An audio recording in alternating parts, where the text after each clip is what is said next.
Good morning to all. Welcome KVS RO Daily Life.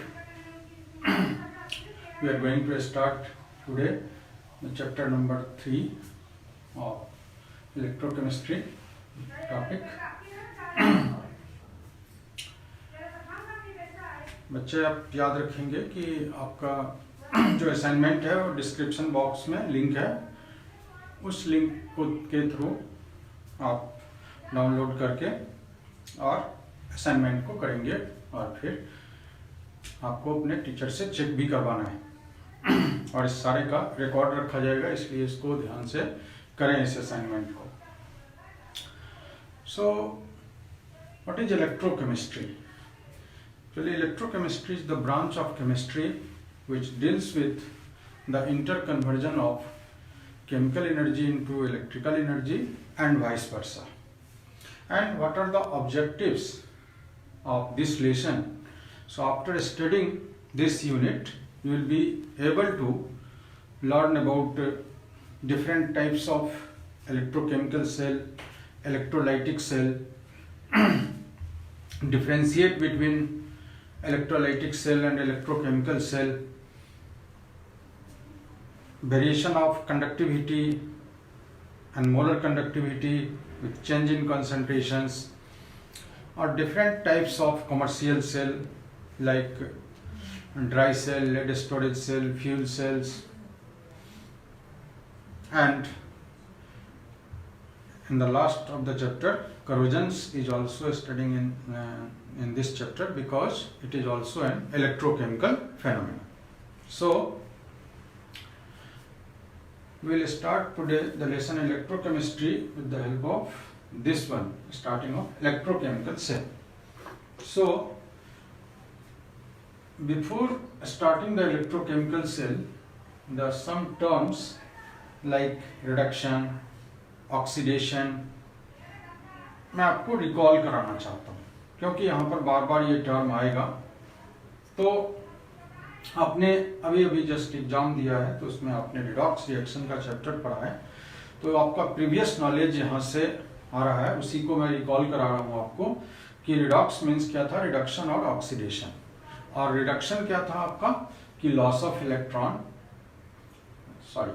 Gain of electron, और oxidation क्या था, loss of electron. तो यहां से जो टर्मिनोलॉजी आएगा, रिडक्शन, ऑक्सीडेशन, एनोड, कैथोड, ये सारा चीज आपके उसी चीज पर बेस्ड है। सो हमने थर्मोडायनामिक्स में पढ़ा एक स्पॉन्टेनियस रिएक्शन। तो spontaneous reactions are those which have a natural tendency to occur its own with initiation or without initiation. ऐसे रिएक्शन को आप spontaneous reaction कहते हो। So electrochemical cells are the result of a spontaneous reaction. Spontaneous means अपने आप हो जाता है, आपको सिर्फ उसको एक रास्ता प्रोवाइड करना है। तो इसका यदि हम कंस्ट्रक्शन देखें, इसको हाफ सेल बोलते हैं और इसको हाफ सेल बोलते हैं। तो इसमें आप देख रहे हो कि जो जिंक सल्फेट इलेक्ट्रोलाइट है उसमें जिंक एक इलेक्ट्रोड डिप्ट है, इस मेटल स्ट्रिप को इलेक्ट्रोड बोलते हैं, ठीक है, जो अपने ही इलेक्ट्रोलाइट में डिप्ट है। यहाँ पर ये कॉपर इलेक्ट्रोड है, कॉपर स्ट्रिप और कॉपर सल्फेट में डिप्ट है। अब जैसे ही इसको हम एक वायर से कनेक्ट करते हैं तो ये एक स्पॉन्टेनियस रिएक्शन स्टार्ट हो जाता है। तो स्पॉन्टेनियस रिएक्शन में क्या हो रहा है कि इलेक्ट्रॉन का मूवमेंट इधर से हो रहा है और according to convention the direction of current is the opposite to the movement of electrons. तो इस तरह का एक आप देख रहे हैं। यदि हम इसको अभी नहीं कनेक्ट करते हैं तब देखिए, तो यहाँ पर एक रिएक्शन स्टार्ट हुआ जो इलेक्ट्रॉन। अब तुम्हारे दिमाग में एक क्वेश्चन आ रहा होगा कि इधर से ही इलेक्ट्रॉन फ्लो क्यों नहीं हुआ, इधर से क्यों फ्लो हो रहा है। एक सिंपल एनालॉजी देखो बेटा, जैसे आपके पास दो बकेट है और दोनों बकेट में वाटर है, एक में लेवल हाई है, एक में लेवल लो है। यदि उसको एक वायर पाइप से कनेक्ट कर देते हो तो किधर से मूवमेंट होगा? नेचुरली आप कहोगे कि सर जहां पर हायर लेवल है वहां से लोअर लेवल वाले बकेट में तब तक आएगा जब तक कि वो लेयर बराबर ना हो जाए।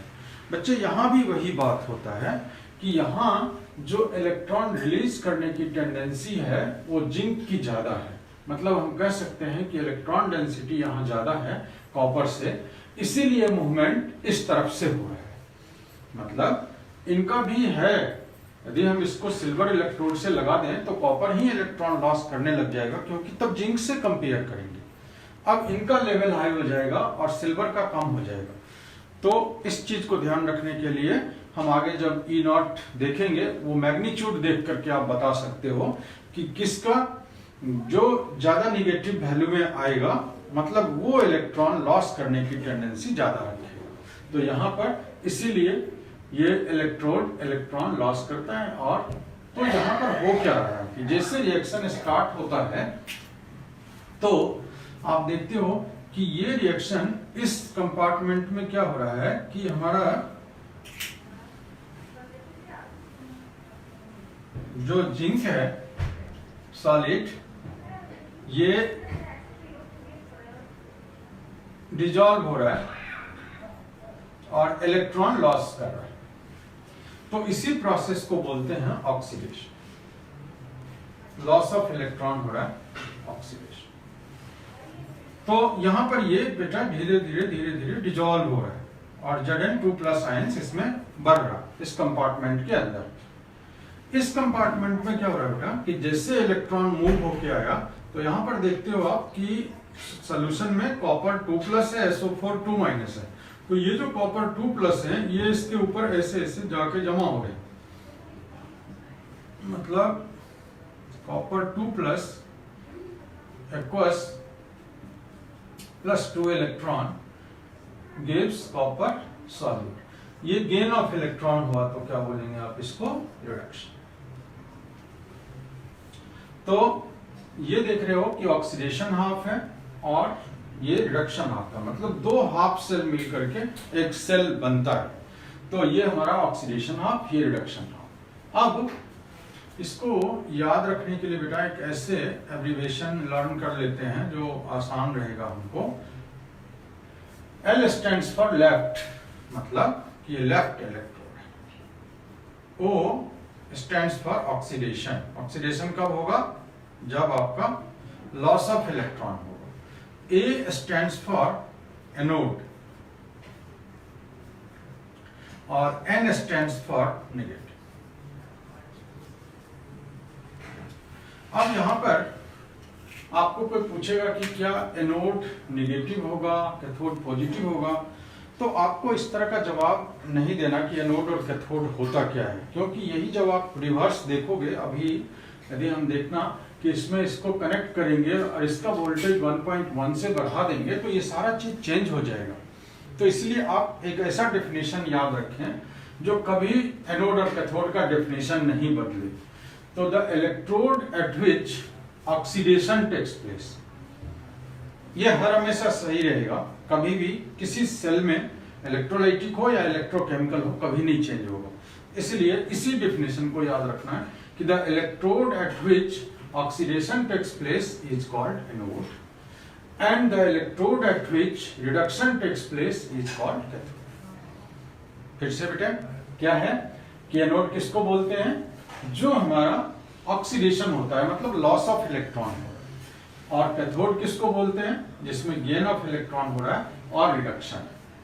अब देखो ये उसका अपोजिट आपको हो जाएगा RRCP, मतलब राइट, रिडक्शन, कैथोड और पॉजिटिव।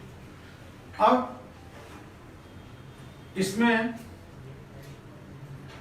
आप देख रहे हो कि zinc sulphate Zn2+ SO4 2-, Cu2+ SO4 2-। तो इसमें हम क्या देख रहे हैं कि हमारा जो इलेक्ट्रिकल न्यूट्रलिटी है वो मेंटेन है, मतलब जितना पॉजिटिव उतना नेगेटिव। लेकिन इस रिएक्शन होने के बाद क्या हो रहा है बेटा? इस कंपार्टमेंट में कैटायंस जो Zn2+ का कंसंट्रेशन है वो बढ़ रहा है।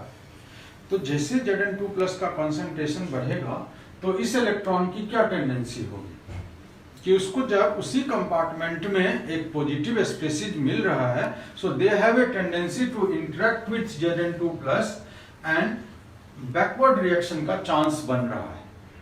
समझ रहे हैं हमारी बात कि पहले क्या था कि हमारे पास जितना Zn2+ उतना ही SO4 कोई ज्यादा नहीं था, इम्बैलेंस नहीं था आयनिक, लेकिन अब Zn2+ बढ़ रहा है तो ये इलेक्ट्रॉन चाह रहा है कि हम इसी के साथ कंबाइन करके यहीं चले जाएं, यहां तक ट्रेवल ना करें। ठीक इस कंपार्टमेंट में क्या हो रहा है बेटा कि इलेक्ट्रॉन्स किसके लिए आ रहा था, Copper2+ के लिए, और Copper2+ लगातार किसमें कन्वर्ट हो रहा है, कॉपर मेटल में कन्वर्ट हो रहा है। तो जब कॉपर मेटल में कन्वर्ट हो रहा है तो इस कंपार्टमेंट में ज्यादा क्या बचा है, सल्फेट आयन। तो यदि वो इलेक्ट्रॉन्स आता है, so there is a chance to collide sulphate ions. तो सल्फेट से यदि वो इनका इंटरेक्शन हुआ तो तुरंत रिपेल हो जाएंगे, बैक हो जाएंगे। इसका मतलब कि थोड़ी देर बाद ये सेल हमारा काम करना बंद कर देगा। तो यदि हम चाहते हैं कि नहीं ये सेल हमारा बहुत ज्यादा देर तक काम करे, लॉन्गर काम करे, तो आपको एक सॉल्ट ब्रिज लेना पड़ेगा, एक सॉल्ट ब्रिज लेना। एक यू टाइप ट्यूब होता है बेटा, जिसमें अगर सीवीड्स के साथ एक, जिस तरह से आपका घर में टूथपेस्ट करते हो, सेमी सॉलिड पेस्ट बना लेते हैं और इसमें एक इनर्ट और स्ट्रॉन्ग इलेक्ट्रोलाइट डालते हैं। दोनों वर्ड्स समझिएगा, स्ट्रॉन्ग भी है इनर्ट भी है, जैसे KCl, KNO3, ये सारा चीज हम लेते हैं। अब इसका लेने का फायदा क्या होगा, क्या हम वायर कनेक्ट कर सकते थे इसकी जगह? तो हमारा आंसर होगा नो। वायर हम कनेक्ट करेंगे तो हमारा इम्बैलेंस बना ही रह जाएगा और वो चीज नहीं होगा जो यहां पर ये करने वाला है सॉल्ट ब्रिज। तो what is a salt bridge? Salt bridge is a you type tube containing semi-solid paste of strong electrolyte with agar-agar seaweeds. What is the function of salt bridge? इस salt bridge का क्या function है? इसी को salt bridge कहते हैं, ions के movement में हेल्प करता है। तो पहला फंक्शन क्या होगा कि to maintain the electrical neutrality of the electrolyte. क्या वर्ड बोला मैंने? ये इसमें इम्बैलेंस हो गया था, तो to maintain electrical neutrality of the electrolyte. And second, ये देखो बेटा, इसको बोलते हैं external circuit of the cell, और ये वाला जो सर्किट है उसको बोलते हैं internal circuit of the cell. So to complete the internal circuit of the cell, so there are two functions of salt bridge: to maintain the electrical neutrality of the neutralite and to complete the internal circuit of the cell. ये हमारा salt bridge का function है। अब यदि थोड़ा सा higher बात करें, KCl और KNO3 choice of salt bridge क्या होगा? जैसे देखो बेटा कि इस स्पीड से जिंक 2+ निकलता है, उसी स्पीड से इसमें Cl- आयन मूव करना चाहिए, so that the extra zinc 2+ ion may be neutralize immediately. और इसी स्पीड से इसमें क्या मूव कर जाना चाहिए, K+, जिससे जो सल्फेट हमारा नेगेटिव चार्ज है उसको यू क्या कर दे, इलेक्ट्रिकल न्यूट्रल बना दे। लेकिन यदि आपका इस तरह से एक वर्ड होता है ट्रांसपोर्ट नंबर, जैसे मोल फ्रैक्शन हमने अब सीखा था, उसी तरह से ट्रांसपोर्ट नंबर होता है। तो ट्रांसपोर्ट नंबर आप कैटायन का निकालेंगे तो ऊपर में लिखेंगे आप स्पीड ऑफ कैटायन, नीचे लिखेंगे total speed of cations plus speed of anions. तो ये ट्रांसपोर्ट नंबर मैच होना चाहिए। इसको एक बहुत छोटा सा एनालॉजी से आपको समझाता हूं मैं, यदि मैं सक्षम हुआ समझाने में। तो देखो बेटा, जैसे आपके यहाँ एक मैसन है जो आपके घर में जो टूटे फूटे कुछ हो गया है, प्लास्टर्स वगैरह, उसको ठीक करने के लिए आया हुआ, और उसको हेल्प करने के लिए आपने एक लेबर भी रखा है। तो लेबर का क्या काम है कि वो मोर्टार वगैरह वो जो मटेरियल्स है उनको बना के देता है और वो यूज करते हैं। तो यदि दोनों में कॉम्बिनेशन बहुत अच्छा है लेबर और मैसन्स के अंदर, तो आप देखोगे कि ना लेबर बैठा हुआ है, मतलब वो सामान का ढेर वहां पे नहीं पड़ा हुआ है और जितना उसको चाहिए मैसन को उतना मटेरियल है। लेकिन यदि लेबर आपका सुस्त हो गया तो देखोगे आपका मैसन खड़ा है, उसको सामान ही नहीं है उसके पास।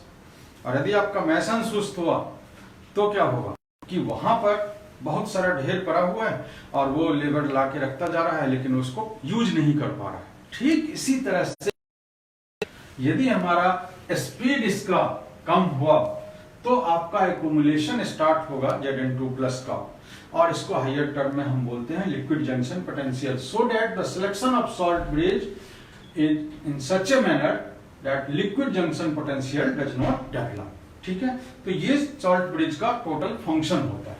अब यदि हम बात करें इसमें, इसको बेटा यदि हमने कनेक्ट कर दिया एक एक्सटर्नल सोर्स ऑफ, ये देखो एक्सटर्नल सोर्स ऑफ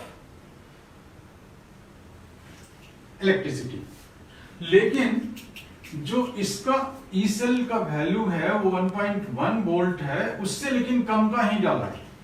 तो कम का यदि डाला है तो क्या हो रहा है कि अभी भी डायरेक्शन वही है बेटा, मतलब कि electron flows from zinc to copper and current flows from copper to zinc, यही चल रहा है।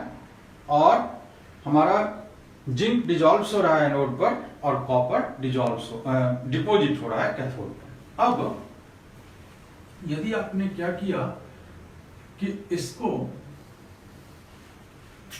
ई सेल एकदम एग्जैक्टली आपने इक्वल कर दिया 1.1 वोल्ट का, तब क्या क्या आप देखने को आपको मिलेगा।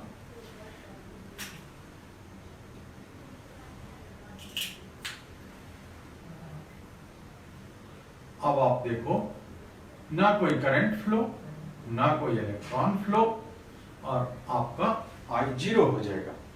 यहां पर जो है जैसे ही आपने बराबर किया, नो फ्लो ऑफ इलेक्ट्रॉन्स और current, so no chemical reaction.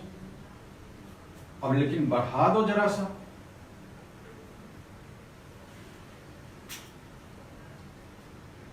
One 1.1 volt से आपने बढ़ा दिया। अब जानते हो बेटा ये क्या हो गया कि अब electron flows from copper to zinc हो जाएगा, मामला उल्टा पड़ गया। इधर से इलेक्ट्रॉन का फ्लो स्टार्ट हो गया तो इधर से करंट का होगा, इधर से करंट का होगा, और इलेक्ट्रॉन यदि इधर फ्लो कर गया तो ये अब क्या हो जाएगा, नेगेटिव हो जाएगा, और ये क्या हो जाएगा, पॉजिटिव हो जाएगा। क्या कैथोड एनोड भी चेंज होगा? हाँ चेंज होगा, क्योंकि इधर से इलेक्ट्रॉन का लॉस होना शुरू हो गया। तो लॉस ऑफ इलेक्ट्रॉन एनोड होता है,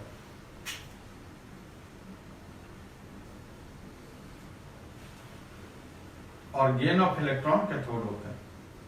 अब देखो सारा चीज उल्टा शुरू हो गया, यहां पर अब ये डिजॉल्व होगा, ये डिपॉजिट होगा। तो अब इस पे क्वेश्चंस देखो कि किस किस तरह के क्वेश्चंस, अब 3 तरह के क्वेश्चंस आप बना सकते हो कि व्हेन एक्सटर्नल सेल, ये मान लो डेनियल सेल था हमारा जिसका आप जानते हैं कि 1.1 वोल्ट होता है, तो यदि हम इससे कम एक्सटर्नल सेल लगा रहे थे तो it becomes a electrochemical cell and the direction of electrons from copper to zinc and flow of current from copper to zinc, यहां से। अब देखिए जब आपने क्या किया कि exactly E cell is equal to 1.1 volt, then there is no flow of electrons, no flow of current, I हमारा 0 हो रहा था। अब आपने ज्यादा लगा दिया, now it is not an electrochemical cell. इसी सेल को हम क्या बोलते हैं, electrolytic cell. Now this reaction is not a spontaneous reaction. एक नॉन स्पॉन्टेनियस रिएक्शन को कैरी आउट कौन कर रहा है, एक्सटर्नल सोर्स ऑफ एनर्जी कर रहा है, मतलब वो अपने आप नहीं हो रहा है। So this is the difference between electrochemical cell and electrolytic cell. आपने देखा कि वहां पर आपको कुछ भी नहीं करना था, सीधा सीधा एक रिएक्शन हो रहा था स्पॉन्टेनियस, आप इलेक्ट्रिसिटी हार्नेस कर रहे थे, जनरेट हो रहा था। लेकिन जब हमने ज्यादा पावर का 1.1 वोल्ट से ज्यादा का एक्सटर्नल सोर्स इसमें डाल दिया, तब आप देख रहे हैं कि it now becomes an electrolytic cell. तो इस तरह से आप देख रहे हैं यहाँ पर कि इलेक्ट्रोकेमिकल सेल किस तरह से इलेक्ट्रोलाइटिक सेल में कन्वर्ट हो जाता है। हम लोग क्या हर बार इतना हम बड़ा बल्कियर सेल बनाएंगे? नहीं, हम सेल रिप्रेजेंटेशन सीखते हैं। तो सेल रिप्रेजेंट कैसे करते हैं कि ये कन्वेंशन है कि जो आपका लेफ्ट हैंड साइड है और जो मेटल और इसी का इलेक्ट्रोलाइट, तो जब आप इस तरह के एक स्ट्रिप्स देते हैं, इसका मतलब कि metal and their electrolyte is separated by this symbol. और बीच में जो बेटा आप देख रहे हैं ये सॉल्ट ब्रिज, इसको इस वर्टिकल लाइन से यूज करते हैं। फिर इसमें देख रहे हो क्या हो रहा है, कॉपर 2 प्लस कॉपर, तो यहीं से आपको बनाना है, कोई बहुत ज्यादा डिफिकल्ट नहीं है। कॉपर सॉल्ट, ये एंड कैसा है, पॉजिटिव एंड, ये एंड कैसा है, नेगेटिव। तो यदि हमको कोई सेल दिया है तो हम सेल रिएक्शन लिख सकते हैं। यदि हमको कोई ओवरऑल रिएक्शन दिया हुआ है, सेल रिप्रेजेंट करना है, तो हम सेल रिप्रेजेंट कर सकते हैं। तो एक करके देखते हैं हम लोग, फिर आप भी प्रैक्टिस करिएगा इसको।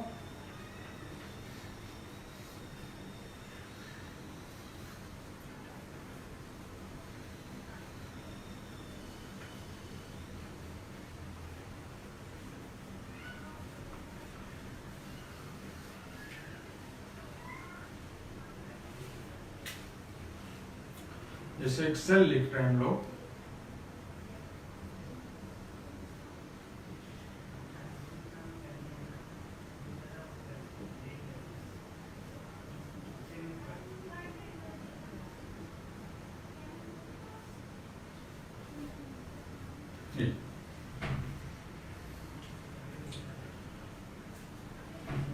इस सेल को देख करके आपको क्वेश्चंस क्या क्या पूछ रहा है कि right the individual reaction at anode and cathode. Individual reaction बेटा ये वाला पार्ट देखो क्या हो रहा है, लॉस ऑफ इलेक्ट्रॉन, लेफ्ट में लिखा हुआ था एनोड है, तो ऐसे लिखेंगे।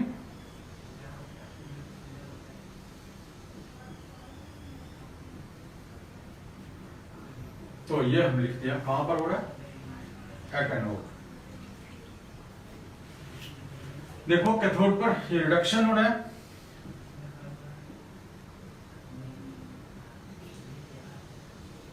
जितना चार्ज उतना इलेक्ट्रॉन।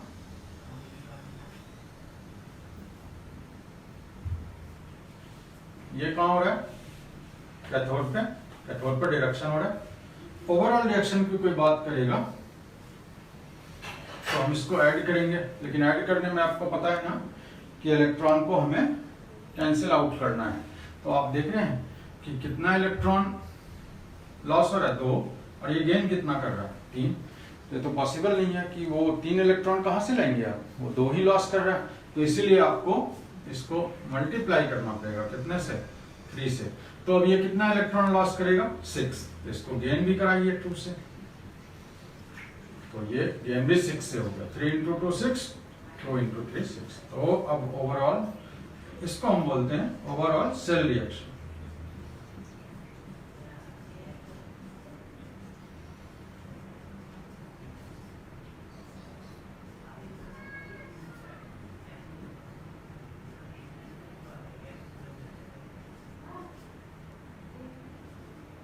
ये overall cell representation. Which one of the electrode is negatively charge, तो ये वाला नेगेटिवली है, ये वाला नेगेटिवली है। क्या बताया था आपको, रिकॉल करिए, लोन लेफ्ट कौन सा है, ये। तो ये हमारा कैसा होगा, नेगेटिवली चार्ज इलेक्ट्रोड, ये हमारा पॉजिटिवली चार्ज इलेक्ट्रोड होगा।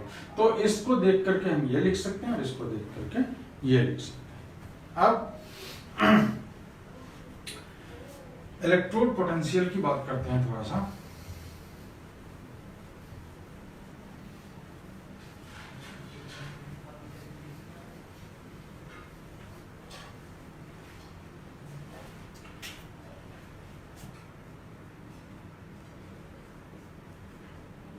Electrode potential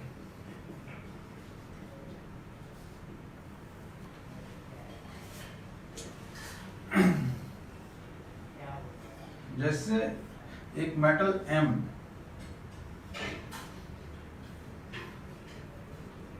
dipped in its own solution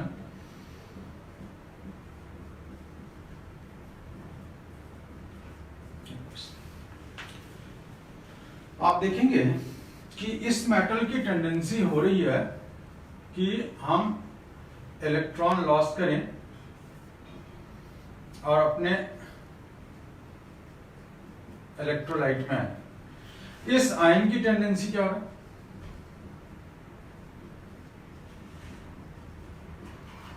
metal में आ जाए। थोड़ी देर बाद देखोगे बेटा एक इक्विलिब्रियम एस्टेब्लिश्ड हो जाएगा। ये इक्विलिब्रियम एस्टेब्लिश्ड। तो आप एक तरफ आप क्या देख रहे हैं, ये Mn प्लस है इलेक्ट्रोलाइट, दूसरी तरफ क्या है, ये N electron. So the potential difference between the electrolyte and electron is called electrode potential। इसी को हम बोलते हैं इलेक्ट्रोड पोटेंशियल। तो इसको बोलेंगे हम ऑक्सीडेशन पोटेंशियल और इसको बोलेंगे reduction potential. So always it is equal in magnitude but opposite in sign. For example जैसे हम इसको रिप्रेजेंट E से करते हैं तो लिखेंगे ECU2 प्लस Cu। इसका मतलब कि ये रिडक्शन की बात कर रहा है और ये देखिए ये ऑक्सीडेशन की बात कर रहा है। यदि हम बेटा इस पे नॉट लगाते हैं इसका मतलब स्टैंडर्ड इलेक्ट्रोड पोटेंशियल की बात करते हैं, लेकिन इस पे नहीं लगा पाएंगे। क्यों नहीं लगा पाएंगे? कह रहा है कि according to IUPAC convention the reduction potential is called standard electrode potential. तो यहां पर यदि वैल्यू इसका है 0.34 वोल्ट और तो इसका होगा -0.34 वोल्ट। क्या मतलब कि ये हमारा जो इलेक्ट्रोड पोटेंशियल है मैग्नीट्यूड में सेम है लेकिन अपोजिट इन साइन है। तो जो भी हमको टेबल मिलता है या आपको अपने 11th क्लास में आपने वो टेबल देखा है, यहां भी आप टेबल देखेंगे कि उसको हम इलेक्ट्रोकेमिकल सीरीज बोलते हैं क्योंकि वो इंक्रीजिंग रिड्यूसिंग पावर में अरेंज होता है मेटल्स की एक्टिविटीज इलेक्ट्रोड पोटेंशियल के हिसाब से, उसको हम इलेक्ट्रोकेमिकल सीरीज कहते हैं। तो ये जो है कभी भी आप ये इंडिविजुअल इलेक्ट्रोड्स का आप नहीं निकाल सकते हैं। जैसे यदि कोई क्वेश्चन पूछता है हमको कि why is it not possible to measure single electrode potential, क्या हम इसको डायरेक्ट एक कॉपर रख लें यहां पर और कॉपर स्ट्रिप क्या हम निकाल पाएंगे? हमारा आंसर होगा नो। क्यों? Because the half cell containing single electrode can not exist independently as charge cannot flow on its own in a single electrode। कहां जाएगा फ्लो होकर के? कोई रास्ता नहीं है इसको फ्लो होने के लिए। तो आपको डिफरेंट इलेक्ट्रोड्स का हेल्प लेना पड़ेगा। जैसे अभी आपने देखा कि उसमें जो दो इलेक्ट्रोड था, एक कॉपर था और एक जिंक था आपका, और इस सेल का जो इलेक्ट्रोकेमिकल सेल है उनको साइंटिस्ट के नाम पर उनको ऑनर करने के लिए उनको लुइस गैल्वेनी के नाम पर गैल्वेनिक सेल बोलते हैं और अलेक्जेंड्रो वोल्टा के नाम पर वोल्टेइक सेल बोलते हैं। तो इसमें भी हम दो इलेक्ट्रोड्स की जरूरत होती है, तो हम सिंगल का नहीं निकाल पाएंगे। तो हम इलेक्ट्रोड पोटेंशियल कैसे निकालते हैं? तो कह रहा है कि with the help of standard electrode, जैसे standard hydrogen electrode, calomel electrode, bromine electrode, ये बहुत सारे टाइप्स हैं इलेक्ट्रोड्स के जिसके हेल्प से हम लोग इलेक्ट्रोड पोटेंशियल का मेजरमेंट करते हैं। तो इलेक्ट्रोड पोटेंशियल और स्टैंडर्ड इलेक्ट्रोड पोटेंशियल में बेसिक डिफरेंस क्या है? तो जब हम E0 लगाते हैं स्टैंडर्ड इलेक्ट्रोड पोटेंशियल तो हम टेम्परेचर 298 केल्विन रखते हैं और इसकी मोलरिटी 1m रखते हैं। यदि हमारा कोई गैस होता है तो उस प्रेशर को 1 बार पर मेंटेन करते हैं, तब जाकर के हम बोलते हैं कि वो इलेक्ट्रोड पोटेंशियल स्टैंडर्ड है, but in the reduced form. Always remember, standard जो पोटेंशियल है वो रिडक्शन पोटेंशियल है, ऑक्सीडेशन पोटेंशियल को नहीं मानते हैं। वाईयूपीसी का कन्वेंशन है। तो how to measure electrode potential? So there are various electrodes. अब आप देखोगे कई बार प्लैटिनम, गोल्ड, इनका यूज करते हैं, जैसे हाइड्रोजन इलेक्ट्रोड्स में यूज करते हैं प्लैटिनम का। क्यों? क्योंकि प्लैटिनम हेल्प करता है उसके inflow and outflow of electron में, लेकिन अपना कोई कंट्रीब्यूशन नहीं करता, तो इसीलिए उसको हम इनर्ट इलेक्ट्रोड कहते हैं। जैसे हाइड्रोजन इलेक्ट्रोड की बात करें,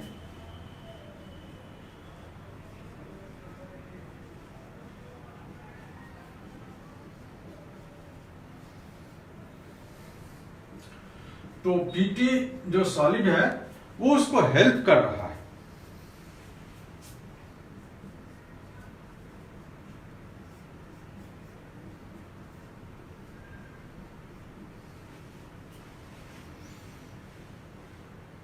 हाफ रिएक्शन यदि आप लेंगे इसका, रिडक्शन हाफ,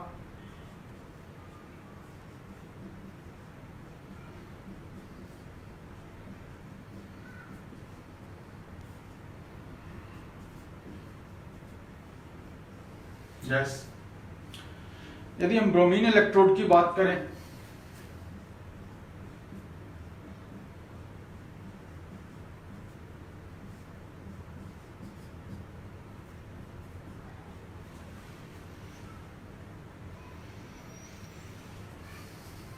हाफ रिएक्शन,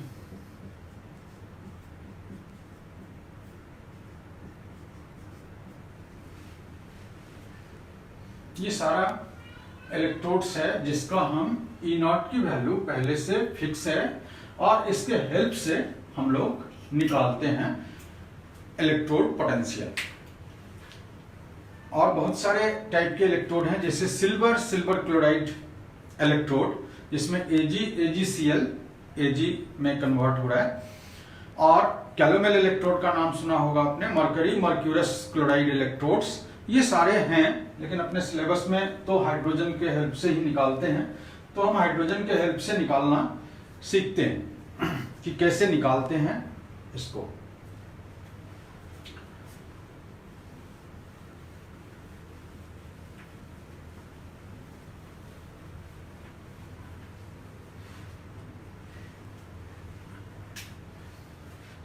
सिर्फ हम सेल रिप्रेजेंटेशन से चेक कर लेते हैं। जैसे देखिए Pt सॉलिड, गैस, स्टैंडर्ड की बात कर रहे हैं तो अब सारा चीज लेना पड़ेगा। 1 बार H plus 1m Cu2 plus 1m gives copper। अब जब हम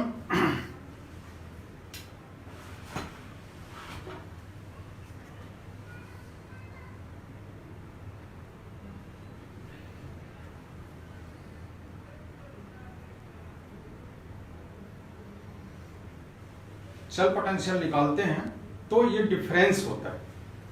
डिफरेंस किसका होता है? Right electrode to left electrode. Right वाला कैथोड होता है तो हम कैथोड माइनस एनोड बोलते हैं। So this is potential difference between the two electrodes. E cathode minus E anode is called cell potential and when it is called EMF when no current is drawn through the circuit। इन दोनों में बस ये छोटा सा difference है कि यदि आप दोनों के पोटेंशियल का डिफरेंस राइट माइनस लेफ्ट ले रहे हैं और करंट ड्रॉ कर रहे हैं तब तो आप सेल पोटेंशियल वर्ड बोलते हैं, नहीं तो हम ईएमएफ बोलते हैं, इलेक्ट्रोमोटिव फोर्स बोलते हैं। तो इसमें यदि हम लोग निकालना चाहें तो इसका ये रिएक्शंस है कि हमारा जो H2 गैस है वो H प्लस में जाता है, कॉपर 2 प्लस कॉपर में जाता है। तो यदि हम E0 सेल की बात करें तो लिखेंगे हम लोग E0 right minus E0 left, but the value is always in the reduced form. Always remember, यहां पर कोई कंप्रोमाइज नहीं। इसका E0 का जो वैल्यू दिया हुआ है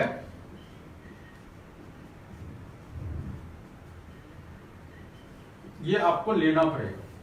ये लिखा हुआ है कि according to IUPAC conventions the standard hydrogen electrode potential is taken at 0.0 volt.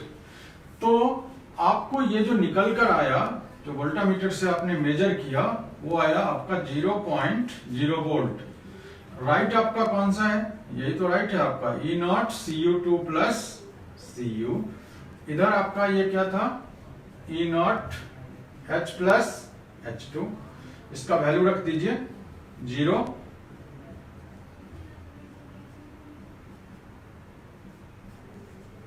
Minus 0.0।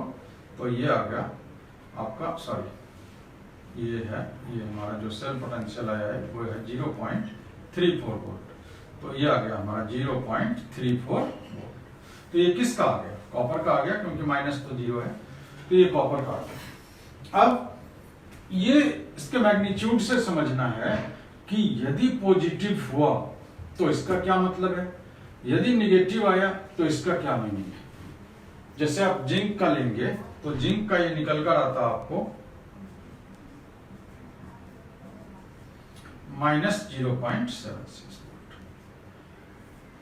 दोनों का मतलब समझना आपको, इससे कंपेयर करना है। If it is negative then the hydrogen redox couple, so it has more power to reduce, or it is more stronger redox couple than hydrogen। ये hydrogen से पावरफुल रिड्यूसिंग एजेंट है। इसीलिए जब कभी जिंक पर आप कहते हैं कि डाइल्यूट H2SO4 लिया तो हाइड्रोजन गैस निकल गया, तो क्यों ऐसा? इसलिए कि वो स्पॉन्टेनियस हो गया, कि आपका ये इन दोनों का कॉम्बिनेशन से यदि हम सेल बनाएं तो आप देखेंगे कि जिंक Zn2 प्लस में जाएगा और H प्लस को H2 बना देगा। लेकिन जब बेटा हम कॉपर कंटेनर में, जैसे देखते हो कि रात में आप तांबे के कंटेनर में सजेस्ट किया जाता है मेडिकली कि आप रात में पानी रखिए, सुबह पीजिए। तो यदि रिएक्शन होता रहता तो कैसे पीते हैं? तो आप तांबे के में यदि कोई पानी रखते हैं, या कई बार अपने 8th क्लास में वो गलती अपने NCERT बुक में चल रहा है कि Cu plus H2SO4 CuSO4 plus H2, है ना? तो वो चलता ही जा रहा है, वो रुकता नहीं है। लेकिन यदि यहां से देखोगे तो आप रोक दोगे खुद कि नहीं, ये कैसे हो सकता है? Because copper is a weaker redox couple than hydrogen. ये कभी पॉसिबल ही नहीं है। मतलब आपके पास एक टूल हाथ लग गया है कि स्पॉन्टेनिटी चेक करने के लिए, कि यदि बेटा E0 सेल जो डिफरेंट कॉम्बिनेशन से आप वेरियस सेल्स बना सकते हैं और उसको चेक कर सकते हैं कि क्या ये रिएक्शन स्पॉन्टेनियस है या नहीं है। या आपको ऐसा क्वेश्चन आ जाएगा कि can we start copper sulphate solution with silver spoon, या in silver nitrate solution with copper spoons. तो आप बता सकते हो कि हम उससे हिला सकते हैं कि नहीं कर सकते हैं। तो आप क्या करेंगे? जैसे आपको क्वेश्चन पूछा, अभी मान लीजिए कि इसके अंदर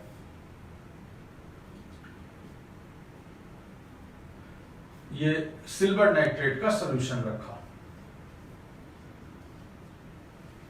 और कह दिया कि ये कंटेनर जो है ये कॉपर का है, और आपसे क्वेश्चन क्या पूछ दिया कि can you store silver nitrate solution in copper vessels. तो आप क्या बोलेंगे? आप यस नो करने से पहले आप क्या करेंगे? इसकी फिजिबिलिटी चेक करेंगे। तो फिजिबिलिटी चेक कैसे करोगे बेटा? इसमें इमीडिएट आप क्या करोगे, सेल बनाने का प्रयास करोगे। तो देखो यहां पर कॉपर है, तो निश्चित रूप से आप कॉपर की जो टेंडेंसी होगी, क्योंकि मेटल तो है तो ये लॉस करा, और जो सिल्वर नाइट्रेट में आप Ag+ देख रहे हैं वो इलेक्ट्रॉन गेन किया। मतलब ये आप एक पॉसिबिलिटीज लगा रहे हैं कि रिएक्शन हो सकता है। अब होगा या नहीं होगा ये तो आपको E0 बताएगा। तो मतलब किस तरह का सेल बन रहा है बेटा, कॉपर सॉलिड से कॉपर 2+ है, और Ag+ से Ag। अब देखिए कि यहां पर इसकी वैल्यू, तो ये राइट हो गया और ये लेफ्ट हो गया। तो E0 सेल निकालना है यदि हमको, तो हम लिखेंगे बेटा E0 राइट, राइट हमारा क्या है Ag+ Ag, इसका वैल्यू हम लेंगे वहां से। फिर इसका रिडक्शन फॉर्म Cu2 + Cu, इसका वैल्यू है 0.80 वोल्ट और इसका वैल्यू है 0.34 वोल्ट। वैल्यू कैसा आ रहा है, पॉजिटिव आ रहा है, इसका मतलब रिएक्शन होने लग गया। तो जब रिएक्शन होने लग गया तो आप कैसे रखोगे, तो आप बोलोगे नहीं, it can not be stored in copper vessel. लेकिन यही उल्टा पूछ लेता बेटा कि क्या हम कॉपर सल्फेट का सोल्यूशन सिल्वर के वेसल में रख सकते हैं, क्योंकि यस रख सकते हैं, कोई प्रॉब्लम नहीं हो रहा है। अब एक चीज और समझना है आपको कि कई बार जैसे हम ये राइट लेफ्ट निकालने के लिए देते हैं, एक कंफ्यूजन क्या आता है, ये जरा सा देखो।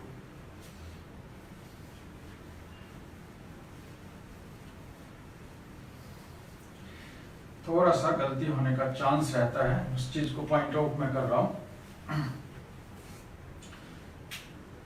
जैसे ये 3mg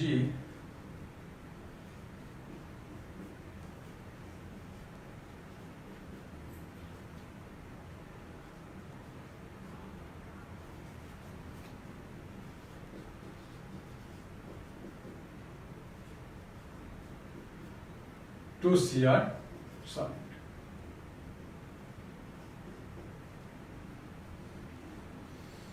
यदि इसका वैल्यू हमने दिया आपको E0 Mg2 + Mg -2.36 volt, E0 Cr3 + Cr -0.74 volt, और आपको कह रहे हैं कि ई सेल निकालो। तो आप क्या देख रहे हैं कि यहाँ पर 3 से मल्टीप्लाई है, यहाँ पर 2 से मल्टीप्लाई है, तो इसका रिएक्शन तो कुछ इस तरह से हो रहा है। तो क्या हम इसको मल्टीप्लाई करें या सीधा सीधा निकालें, मतलब इसका E0 सेल क्या करें, हम इसको 3 से मल्टीप्लाई करें, इसको 2 से नहीं। Always remember this voltage is an intensive properties. आपने इसको 3 से मल्टीप्लाई किया, 2 से मल्टीप्लाई किया, कोई भी इस पे डिपेंड नहीं कर रहा है, because it does not depend upon quantity of matter, it is an intensive property. तो राइट माइनस लेफ्ट करो, राइट आपका ये है, तो E0 Cr3 + Cr minus E0 Mg2 + Mg, इस फॉर्म में आप इसको निकाल पाएंगे। तो ये आपका जो आंसर आएगा वो इसका हमारा स्टैंडर्ड सेल पोटेंशियल होगा। लेकिन हर हमेशा ये चीज स्टैंडर्ड में तो नहीं होगा, हर हमेशा तो आप मोलरिटी को 1m मेंटेन करके नहीं रखेंगे। तो हम नेक्स्ट क्लास में जो पढ़ने वाले हैं वो ये कि यदि हम इसका कंसंट्रेशन बदलें या क्या क्या फैक्टर हो सकता है, आप कहें कि किस किस चीज पे हमारा सेल पोटेंशियल डिपेंड करता है, जैसे nature of reactant, concentration of the reactant. यदि हम बात करते हैं कंसंट्रेशन, ये टेम्परेचर से वेरी कर सकता है ना, और ये कंसंट्रेशन से वेरी कर सकता है। तो इसके लिए नर्स्ट इक्वेशन हम पढ़ेंगे नेक्स्ट क्लास में। और बहुत सारा कुछ इस तरह का असाइनमेंट में आपको क्वेश्चंस आज दिया हुआ है कि आप अरेंज करो कि increasing order of reducing power, arrange या इन दो का, जैसे मैंने अभी आपको बोला कि ई नॉट सेल की वैल्यू यदि डैनियल सेल में 1.1 वोल्ट से बढ़ा दें तो now it cell becomes an electrochemical cell और इलेक्ट्रोलाइटिक सेल। तो उस तरह का जवाब आपको देना है। और हर हमेशा इस चीज को याद रखें कि ये जो वैल्यू है जैसे -2.36 और -0.74 वोल्ट, ये क्या बता रहा है? ये इसके रिड्यूसिंग टेंडेंसी को बता रहा है।